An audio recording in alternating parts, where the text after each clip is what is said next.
नमस्कार बंधुरा आज के माम किचन থেকে জয়া মণ্ডল বলছি। আজকে আপনাদেরকে আমি মালাই কুলফি বানিয়ে দেখাবো।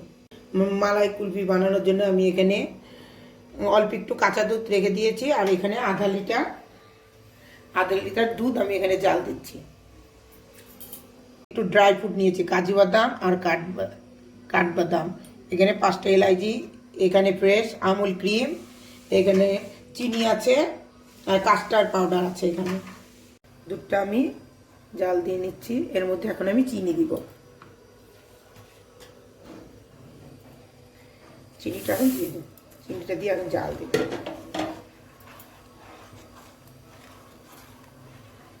এর মধ্যে এই 5টা এলাচি দিয়ে একটু পাউডার বানাই নিব। এই ঠান্ডা দুধের মধ্যে আমি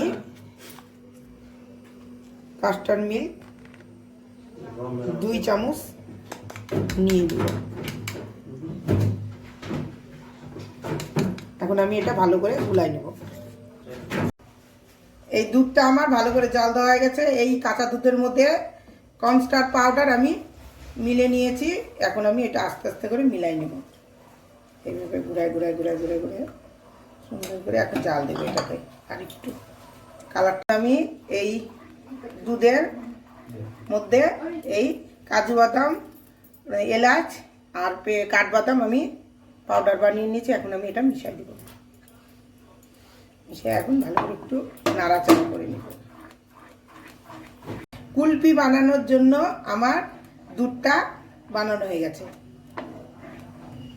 কুলফি বানানোর মালাইটা ঠান্ডা হয়ে গেছে। এখন আমি এই স্টিলের বাটিটাতে ঢেলে দিব।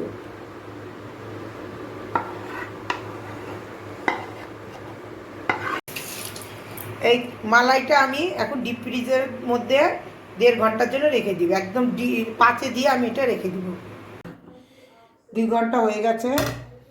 দেখুন এটা একটু বরফ জমে গেছে। এখন এটা আমি মিক্সির মধ্যে দিয়ে দিব। এটা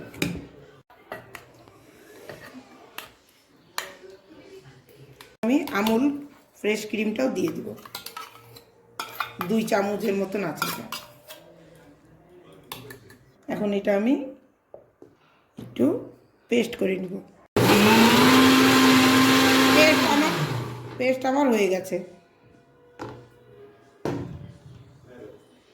দেখুন আইসক্রিম জন্য ক্রিমটা কি সুন্দর হয়েছে। দেখুন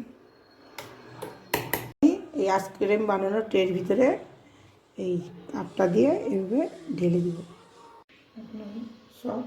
এখন আমি সব এর ভিতরে ঢেলে নিব, আইসক্রিম বানানোর কাপগুলোর ভিতরে।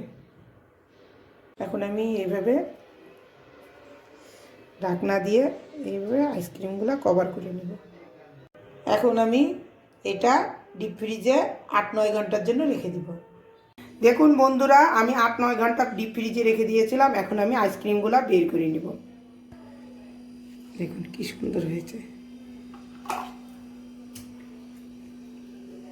সুন্দর আইসক্রিমগুলো আমার হয়েছে, একদম খুব সুন্দর হয়েছে কুলফি আইসক্রিম। আমার ভিডিওটা পছন্দ হলে লাইক, শেয়ার, সাবস্ক্রাইব করবেন।